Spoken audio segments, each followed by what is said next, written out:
अस्सलाम वालेकुम स्टूडेंट्स। आज हम पढ़ेंगे चैप्टर नंबर 18 फार्माकोलॉजी से टॉपिक वैक्सीन। वैक्सीन एक ऐसी ड्रग है जिसको यूज़ किया जाता है इम्यूनिटी को डेवलप करने के लिए। डिफाइन कैसे करेंगे? A material used to develop immunity against viruses and bacteria. एक ऐसा मटेरियल जिसको बैक्टीरिया और वायरस के अगेंस्ट इम्यूनिटी को डेवलप करने के लिए यूज़ किया जाता है, वैक्सीन कहलाता है। वैक्सीनेशन जब इम्यूनिटी डेवलप करती है तो ये प्री इन्फेक्शियस ड्रग है, यानी कि ये एक प्रिवेंटिव ड्रग है जिसको प्रिवेंशन के लिए इस्तेमाल किया जाता है ताकि हमारी बॉडी में इम्यून सिस्टम जो है वो एक्टिव हो जाए, इम्यूनिटी डेवलप हो जाए ताकि इन फ्यूचर इन्फेक्शन ना हो सके। इसको वायरस के अगेंस्ट भी यूज किया जा सकता है और बैक्टीरिया के अगेंस्ट भी यूज किया जा सकता है। वैक्सीन के सोर्सेज कौन से हैं, वो कौन सी चीज़ें हैं जहां से हम वैक्सीन ऑब्टेन करते हैं, वैक्सीन प्रिपेयर करते हैं। वैक्सीन का सोर्स डेड और वीक पैथोजन है। डेड और वीक पैथोजन, अगर हम पैथोजन की बात करते हैं बेटा, तो हमारे पास यहाँ पे दो ही किस्म के पैथोजन हैं, यानी कि या तो वायरसेस पैथोजन है या फिर हमारे पास बैक्टीरिया पैथोजन है। अगर तो वायरस के अगेंस्ट वैक्सीन प्रिपेयर की जा रही है तो उसमें वीक या फिर डेड वायरस होगा। अगर बैक्टीरिया के अगेंस्ट वैक्सीन प्रिपेयर की जा रही है बेटा तो उसमें बैक्टीरिया वीक या डेड होगा। यानी कि ऐसे वायरस और ऐसे बैक्टीरिया जो डिजीज काज नहीं कर सकते, जिनमें ये अहलियत नहीं होती कि वो डिजीज काज कर सके, उनको यूज किया जाता है बॉडी में इम्यूनिटी डेवलप करने के लिए। टर्म आ जाती है जी vaccination. Administration of vaccine is known as vaccination. Body में वैक्सीन को एडमिनिस्टर करना, इंजेक्ट करना वैक्सीनेशन कहलाता है।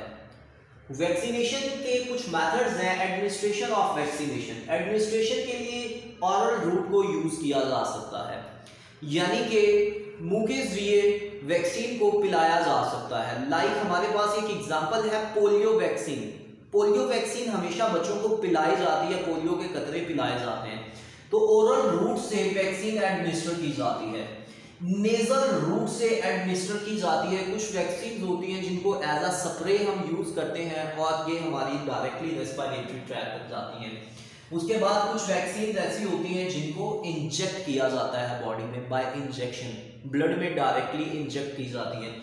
तो 3 डिफरेंट रूट्स हैं, ऑरल रूट है, नेजल रूट है और इंजेक्शन है। इन तीनों मेथड से एडमिनिस्ट्रेट की जा सकती है वैक्सीन। उसके बाद discovery of first vaccine.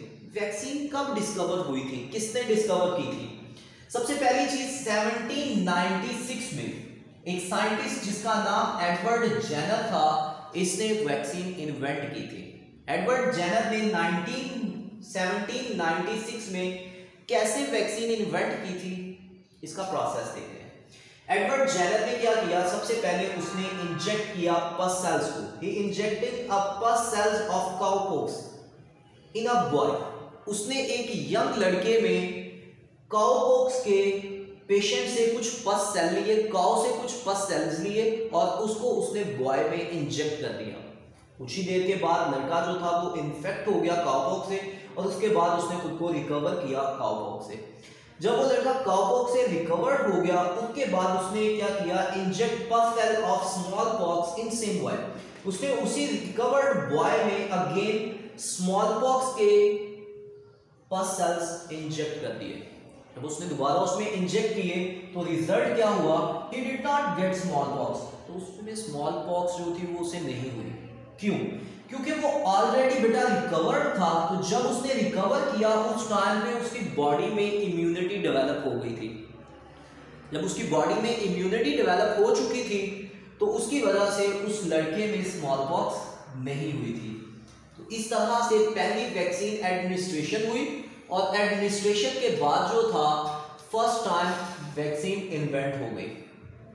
Vaccine का मोड ऑफ एक्शन।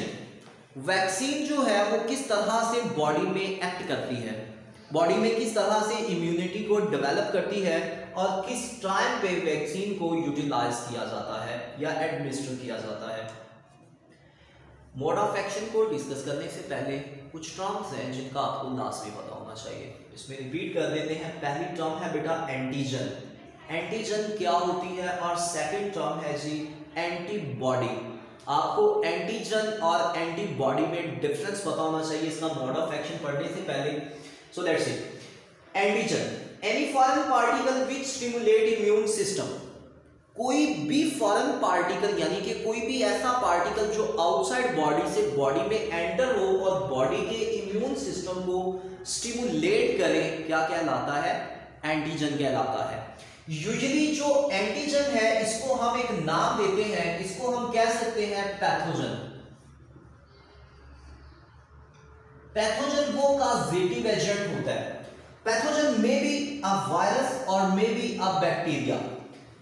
उस पैथोजन के पास एक स्पेशलाइज्ड प्रोटीन होती है, इस प्रोटीन को हम एंटीजन कहते हैं। जैसे ही पैथोजन बॉडी में एंटर होता है एक प्रोटीन प्रोड्यूस करता है, ये जो प्रोटीन है इम्यून सिस्टम को स्टिमुलेट कर देती है।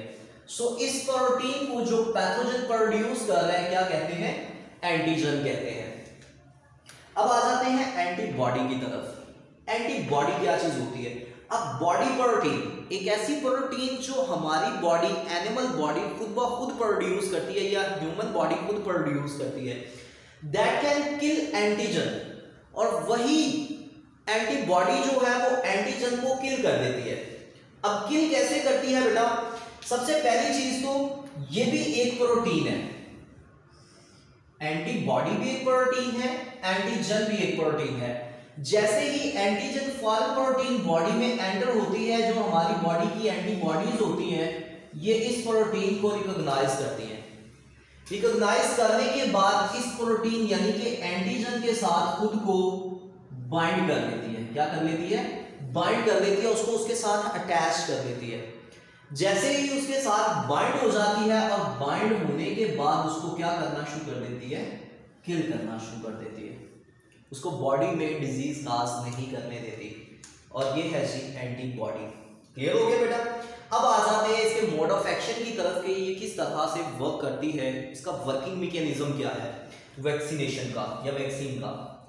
सबसे पहली चीज वैक्सीन जैसे ही बॉडी में एडमिनिस्टर होती है, हमने कहा था वैक्सीन एक ऐसा मटेरियल है जिसमें वीक या डेड पैथोजन होता है। ऐसा ही है, जिसमें वीक और डेड पैथोजन होता है। जैसे ही वीक या डेड पैथोजन हमारी बॉडी में एंटर होता है, वो पैथोजन एंटर होता है हमारी बॉडी को स्टिमुलेट करता है व्हाइट ब्लड सेल को। व्हाइट ब्लड सेल्स हमारी बॉडी के ऐसे सेल्स हैं जो हमारी बॉडी में इम्यूनिटी डेवलप करते हैं, इम्यून सिस्टम बनाते हैं। क्या करते हैं? इम्यून सिस्टम बनाते हैं। तो वैक्सीन में जो पैथोजन है वो हमारे इम्यून सिस्टम को यानी व्हाइट ब्लड सेल्स को स्टिमुलेट करता है।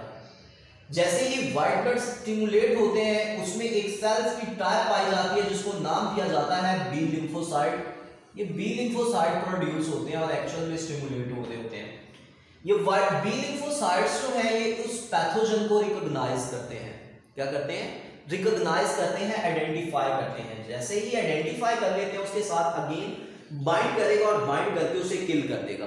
किल करने के लिए ये क्या करेगा? एंटीजन्स प्रोड्यूस करेगा। सो सिंपली हम इसको कुछ यूं भी कह सकते हैं, वैक्सीन एडमिनिस्टर होती है, व्हाइट ब्लड सेल्स को स्टिमुलेट करती है, resultantly white blood cells antibody produce करते हैं जो कि उस एंटीजन को किल कर देती है और हम उस इंफेक्शन से साफ रहते हैं, प्रिवेंट रहते हैं, प्रिवेंट करती है इस तरह से।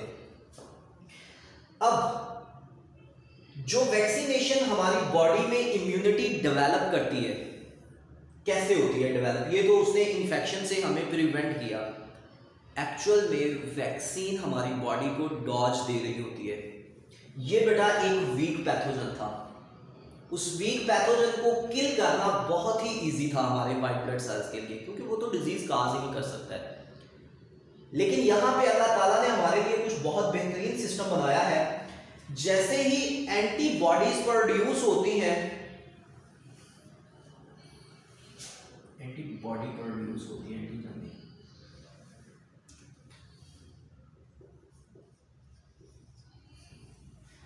एंटीबॉडीज प्रोड्यूस हो जाती हैं, उसी के साथ उसमें कुछ सेल्स ऐसे प्रोड्यूस होते हैं जिनको हम नाम देते हैं मेमोरी सेल्स। एंटीबॉडीज जो है उस पैथोजन को किल कर देती हैं, रिजल्टेंटली हमारी बॉडी में मेमोरी सेल्स प्रोड्यूस हो जाते हैं। ये जो मेमोरी सेल्स हैं प्रिवेंट फ्रॉम फ्यूचर इन्फेक्शन, उसकी मेमोरी होती है, वो मेमोराइज कर लेता है कि आज से पहले इस पैथोजन ने बॉडी पे अटैक किया था। अल्लाह ना करे कि अगर इन फ्यूचर कोई भी पैथोजन हमारी बॉडी पे अटैक कर दे जिसके अगेंस्ट हम इम्यूनाइज हैं, तो क्या करेगा, उसको फौरन से किल कर देगा, बाइंड कर देगा। चूंकि ऑलरेडी एंटीबॉडीज हमारी बॉडी में प्रेजेंट होंगी, ये उसको बाइंड करेगी और उसको किल कर देगी। ये था बेटा मोड ऑफ एक्शन वैक्सीन का। आपने देखा होगा, आपको यहाँ पे मैं एक एग्जांपल बता देता हूँ, लाइक अभी कोविड-19 की जो सिचुएशन है, कोविड-19 में लोगों का जिनका इम्यून सिस्टम स्ट्रांग है वो लोग इन्फेक्ट नहीं हो रहे, कोविड से पॉजिटिव नहीं हो रहे। ऐसा ही क्यों? क्योंकि उनकी बॉडी में एंटीबॉडीज अच्छे तरीके से प्रोड्यूस हो रही हैं और वो एंटीबॉडीज जैसे ही पैथोजन बॉडी में एंटर होता है उसको बाइंड करके किल कर देता है। रिजल्टेंटली ऐसे पर्सन पॉजिटिव नहीं होते। लेकिन अगर एक पर्सन पॉजिटिव हो जाता है और कुछ टाइम के बाद वो खुद को रिकवर कर लेता है, तो जब वो पर्सन रिकवर कर लेता है उसके ब्लड में एंटीबॉडीज रहती हैं, यानी कि उसकी मेमोरी बन गई, दोबारा से वो पर्सन जो है वो इन्फेक्ट नहीं होगा। ऐसा ही है। या फिर यहीं से आपको एक और बात बताता हूं, आपने एक चीज देखी होगी कि जो लोग खुद को रिकवर कर लेते हैं उनके ब्लड से प्लाज्मा को एक्सट्रैक्ट किया जाता है और एक्सट्रैक्ट करने के बाद किसी दूसरे पेशेंट में इंजेक्ट कर दिया जाता है। अब जिस पर्सन से प्लाज्मा एक्सट्रैक्ट किया जाता है, प्लाज्मा में एक्चुअल में एंटीबॉडी होती है जो उसके अगेंस्ट डेवलप हुई होती है। ये एंटीबॉडीज उसके प्लाज्मा से निकाल के प्लाज्मा को जब बॉडी में इंजेक्ट किया जाता है दूसरे पेशेंट में, तो ये फौरन से उसके ब्लड में जाके बाइंड करती है पैथोजन से और उसको किल कर देती है। रिजल्टेंटली जो पेशेंट है वो रिकवर हो जाता है। लास्ट बात कर लेते हैं जी, जो वैक्सीन है ये पर्सन में इम्यूनिटी डेवलप करती है। अब इम्यूनिटी कब तक डेवलप करेगी? मे और may not provide life time immunity. कुछ वैक्सीन ऐसी होती हैं जो लाइफ टाइम इम्यूनिटी प्रोवाइड करती हैं। एक दफा अगर एडमिनिस्टर हो जाए तो वो पर्सन की लाइफ एंड होने तक उसमें इम्यूनिटी रखती हैं। लेकिन कुछ वैक्सीन ऐसी होती हैं जो कुछ टाइम के बाद अपना फंक्शन लॉस कर देती हैं और वो इम्यूनिटी खत्म हो जाती है। ऐसे केस में क्या करना पड़ता है? जिस केस में लाइफ टाइम इम्यूनिटी जनरेट नहीं होती, लिमिटेड टाइम के लिए इम्यूनिटी डेवलप होती है, उस केस में हमें वैक्सीन अगेन लगवाना पड़ती है और उस वैक्सीनेशन को हम नाम देते हैं बूस्टर शॉट्स। बूस्टर शॉट्स जो है ये क्या करते हैं, अगेन टाइम के बाद जो है वो इम्यूनिटी डेवलप कर देते हैं। लाइक अगर हम यहाँ पे बात कर ले कि एक वैक्सीनेशन है जो कि सिर्फ और सिर्फ 1 ईयर, 1 साल के लिए इम्यूनिटी डेवलप करवा रही है। जैसे ही 1 साल खत्म होगा इम्यूनिटी खत्म हो जाएगी। 1 साल के बाद हमें अगेन जो है वो वैक्सीनेशन लगवाना पड़ेगी। तो जब हम अगेन वैक्सीनेशन लगवाएंगे उस प्रोसेस को क्या नाम दे देते हैं? Booster shot. क्लियर हो गया बेटा? ये थी वैक्सीनेशन की मोड और वैक्सीनेशन की इम्यूनिटी जो वो डेवलप करती है। इसमें जो की पॉइंट्स है, बूस्टर शॉट है कि बूस्टर शॉट्स क्या होते हैं, ये इम्यूनिटी को इनहांस करते हैं लिमिटेड टाइम के बाद। उसके बाद वैक्सीन ऐसा मटेरियल है जो कि प्री इन्फेक्शियस एडमिनिस्टर किया जाता है, यानी कि पर्सन को डिजीज नहीं होती है, डिजीज काज होने से पहले एडमिनिस्टर किया जाता है, इंजेक्ट किया जाता है, ताकि पर्सन की बॉडी जो है वो इम्यूनाइज हो जाए। छोटे होते बचपन में बहुत से बच्चों को, बल्कि हर बच्चे को वैक्सीनेशन होती है जो कि कॉन्टिन्यूसली उसमें इम्यूनिटी डेवलप करके रखती है। इसमें बहुत सी टाइप की वैक्सीनेशन होती है, लाइक वॉपिंग कफ आ जाती है, स्मॉल पॉक्स आ जाती है, एटसेट्रा। ठीक है, अल्लाह हाफिज।